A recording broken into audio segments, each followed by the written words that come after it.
Class 10 के physics के chapter number 1 के वीवीआई ऑब्जेक्टिव देखने वाले हैं।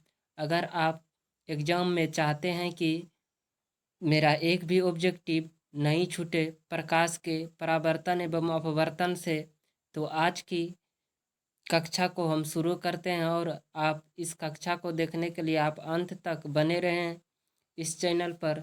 तो आज की कक्षा का बिना विलम्ब करते हुए हम शुरू करते हैं। तो जिसमें मेरा पहला क्वेश्चन है कि किसी माध्यम के अपवर्तनांक h का मान, अपवर्तनांक को किससे सूचित करता है, तो h से का मान होता है। ऑप्शन ए में है साइन आर बटे साइन आई, ऑप्शन बी में है साइन आई बटे साइन आर, ऑप्शन सी में है साइन आई गुना साइन आर, और ऑप्शन डी में है sine i plus sine r. तो इसका जो है ऑप्शन नंबर बी जो है करेक्ट सही हो जाएगा कि अपवर्तनांक का मान होता है किसी माध्यम में तो साइन आई बटे साइन आर। फिर मेरा अगला क्वेश्चन है किसी लेंस की क्षमता -2 डायोप्टर है तो इसकी फोकस दूरी हो, तो आप जानते हैं कि लेंस की क्षमता को हम किससे सूचित करते हैं, पी से, जिसका वैल्यू हमें कितना दिया है -2 डायोप्टर, और फोकस दूरी को हम किससे सूचित करते हैं, तो एफ से, जिसका हमें वैल्यू निकालना है। तो फोकस दूरी और लेंस की क्षमता में जब हम संबंध स्थापित करते हैं तो पी बराबर क्या निकल के आता है 1/f, जिसमें मेरा इसको हम लिख सकते हैं कि f बराबर 1/p, जिसमें मेरा p का वैल्यू जो दिया गया है वह कितना दिया गया है, तो -2 डायोप्टर दिया गया है। 21 में आएगा तो आपको मालूम होगा कि फोकस दूरी जो लिया जाता है अवतल दर्पण का, यानी कि जो -2 डायोप्टर है, जिस दर्पण का क्षमता माइनस में दिया रहता है वह कौन सा दर्पण होता है, तो अवतल दर्पण। कौन सा दर्पण है ये, अवतल दर्पण है। अवतल दर्पण की फोकस दूरी क्या होती है, तो धनात्मक होती है, आपको याद रखना है। तो इसका जो ये माइनस चिन्ह यह दिखाता है कि यह दिया गया जो दर्पण है यह कौन सा दर्पण है, तो अवतल दर्पण। और इसका जो फोकस दूरी होता है किस में होता है, तो मीटर में। जब इसको कटाएंगे तो माइनस कितना आएगा 0.5 मीटर, जो कि मेरा ऑप्शन नंबर डी है। हम पहले बता दे रहे हैं कि जो ये नीचे में जो आंसर दिया गया है यह किसी भी क्वेश्चन का गलत आंसर है और कोई भी क्वेश्चन का सही भी आंसर है। किसी क्वेश्चन का गलत आंसर भी है और किसी क्वेश्चन का सही आंसर भी है, तो आप इस आंसर पे ना जाएं। फिर मेरा अगला क्वेश्चन है कौन सा दर्पण आमतौर पर वाहनों में पाछे देखने के दर्पण के रूप में उपयोग किया जाता है, तो पाछे देखने के दर्पण के रूप में उपयोग किया जाता है। ऑप्शन नंबर ए में है समतल दर्पण, ऑप्शन नंबर बी में है उत्तल दर्पण, ऑप्शन नंबर सी में है अवतल दर्पण, और ऑप्शन नंबर डी में है अवतल लेंस। तो आप पीछे देखने के लिए वाहनों में पीछे देखने के लिए किस दर्पण का उपयोग किया जाता है, तो उत्तल दर्पण का, जिसका ऑप्शन नंबर जो है बी सही हो जाएगा। फिर मेरा अगला क्वेश्चन है उत्तल दर्पण के सामने एक वस्तु को रखा गया है, इसकी प्रतिबिंब की प्रकृति कैसी होगी। ऑप्शन ए में है काल्पनिक, ऑप्शन बी में है वास्तविक, और ऑप्शन सी में है वास्तविक या काल्पनिक, ऑप्शन डी में है इनमें से कोई नहीं। तो इसका ऑप्शन नंबर जो है बी करेक्ट आंसर हो जाएगा कि उत्तल दर्पण के सामने एक वस्तु को रखा गया तो इसकी प्रतिबिंब की प्रकृति कैसी होगी, तो वास्तविक होगी। फिर मेरा अगला क्वेश्चन है किसी उत्तल लेंस की फोकस दूरी हमेशा होती है। उत्तल लेंस पूछ रहा है तो इसका फोकस दूरी क्या हो जाएगा, धनात्मक।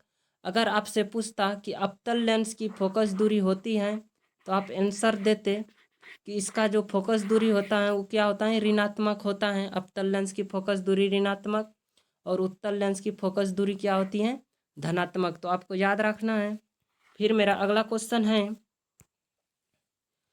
किस दर्पण का उपयोग सामान्यतः वाहनों का पश्च दृश्य में किया जाता है। तो वाहनों के पश्च दृश्य में किया जाता है। ऑप्शन ए में है समतल दर्पण, ऑप्शन बी में है अवतल दर्पण, ऑप्शन सी में है उत्तल दर्पण। तो आप पश्च दृश्य को देखने के लिए किस दर्पण का उपयोग किया जाता है वाहन में यानी गाड़ी में? तो उत्तल दर्पण का। फिर मेरा अगला क्वेश्चन है, निम्न में से किस दर्पण की फोकस दूरी होती है? तो समतल दर्पण, ऑप्शन ए में है समतल दर्पण, ऑप्शन बी में है उत्तल दर्पण और ऑप्शन सी में है अवतल दर्पण और डी में है इनमें से सभी। यहाँ पर क्वेश्चन में रहता कि निम्न में से किस दर्पण की फोकस दूरी ऋणात्मक होती है? तो आपका जो है ऑप्शन नंबर सी क्या हो जाता? ऑप्शन नंबर बी जो है तब सही होता। क्या रहता क्वेश्चन में? तो निम्न में से किस दर्पण की फोकस दूरी ऋणात्मक होती है? तो उत्तल दर्पण की आपको याद रखना है। फिर मेरा अगला क्वेश्चन है,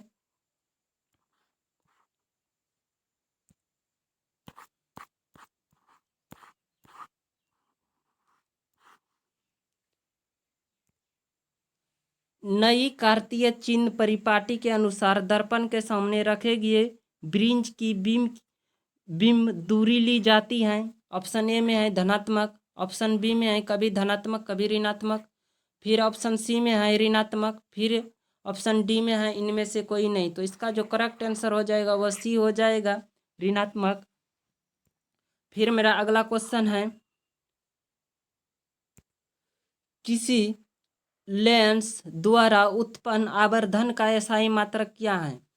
किसी लेंस द्वारा उत्पन्न आवर्धन का एसआई मात्रक क्या है? ए ऑप्शन ए में है मीटर, ऑप्शन बी में है सेंटीमीटर, ऑप्शन सी में है मिलीमीटर, फिर ऑप्शन डी में जो है मात्रक विहीन है। तो इसका जो है आवर्धन का एसआई मात्रक जो कुछ भी नहीं होता है, किसी लेंस द्वारा उत्पन्न आवर्धन का एसआई मात्रक क्या होता है? कोई नहीं होता है। तो इसका क्या हो जाएगा? मात्रक विहीन, ऑप्शन नंबर जो कि डी में है। फिर मेरा अगला क्वेश्चन है, निम्न में से किस लेंस की फोकस दूरी धनात्मक होती है? लेंस पूछ रहा है तो उत्तल लेंस की जो है फोकस दूरी क्या होती है? तो धनात्मक होती हैं और अवतल लेंस की जो फोकस दूरी है वह क्या होती हैं? ऋणात्मक। क्या होती हैं? अवतल लेंस की फोकस दूरी ऋणात्मक और उत्तल लेंस की फोकस दूरी क्या होता है? तो धनात्मक। आपको याद रखना है। फिर मेरा अगला क्वेश्चन है, यदि किसी समबाहु त्रिभुज में निर्गत कोण और विचलन कोण क्रमशः 40 डिग्री और 30 डिग्री है तो आपतन कोण क्या हो जाएगा? 70 डिग्री, जो कि ऑप्शन नंबर डी में दिया गया है। यही ऑप्शन नंबर डी जो है आपका सही हो जाएगा। फिर मेरा अगला क्वेश्चन है, एक उत्तल लेंस की क्षमता एक डायोप्टर है तो उस लेंस की फोकस दूरी होगी। तो फोकस दूरी बराबर क्या होता है फार्मूला? तो 1/p। p क्या है? तो लेंस की क्षमता है। तो f बराबर इसको लिख सकते हैं 1/1। ये किस में आता है? तो मीटर में आता है। अगर आप मीटर को जब आप सेंटीमीटर में बदलिएगा तो क्या हो जाएगा? 100 सेंटीमीटर। तो इसका करेक्ट आंसर क्या हो जाएगा? C number plus 100 centimetre. फिर मेरा अगला क्वेश्चन है, निम्नलिखित प्रकाश के रंगों में से किस रंग का अपवर्तनांक अधिकतम है? तो आपको बता दें, ऑप्शन ए में दिया गया है लाल, ऑप्शन बी में दिया गया है पीला और ऑप्शन सी में दिया गया है हरा और ऑप्शन डी में दिया गया है बैंगनी। तो ऑप्शन डी जो है इसका करेक्ट आंसर हो जाएगा सही। और प्रकाश के रंगों में किस रंग का अपवर्तनांक अधिकतम होता है? तो बैंगनी। अगर कम पूछता तो क्या हो जाता? लाल। आपको याद रखना है, अगर कम पूछता तो क्या हो जाता? लाल। ऑप्शन नंबर ए तब सही हो जाता। लेकिन किस रंग का अपवर्तनांक अधिक है यानी कि अधिकतम है तो क्या हो जाएगा? बैंगनी। फिर मेरा अगला क्वेश्चन है, पानी में डूबे एक उत्तल लेंस की फोकस दूरी हवा में इसकी फोकस दूरी की अपेक्षा क्या होती है? ऑप्शन ए में है अधिक होती हैं, ऑप्शन बी में है कम होती हैं, ऑप्शन सी में अपरिवर्तित रहती हैं और ऑप्शन डी में है इनमें से कोई नहीं।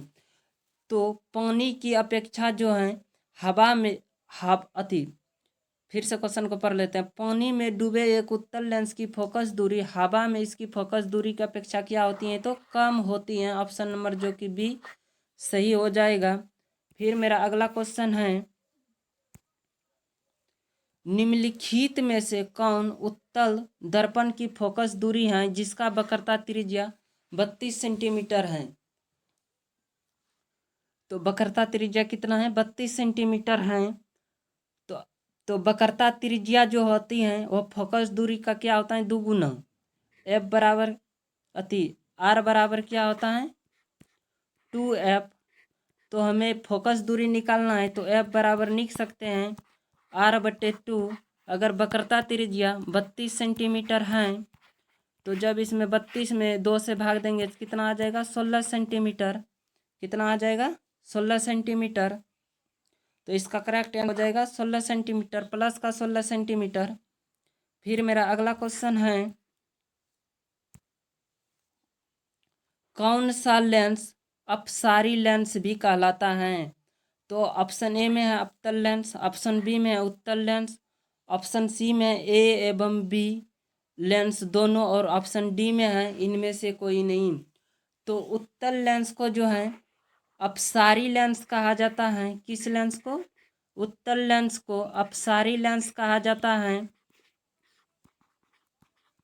और अवतल लेंस को अभिसारी लेंस कहा जाता है। आपको ध्यान में रखना है कि अभिसारी लेंस किसे कहा जाता है और अपसारी लेंस किसे कहा जाता है। तो अभिसारी लेंस जो है अवतल लेंस को कहा जाता है और उत्तल लेंस को अपसारी लेंस कहा जाता है।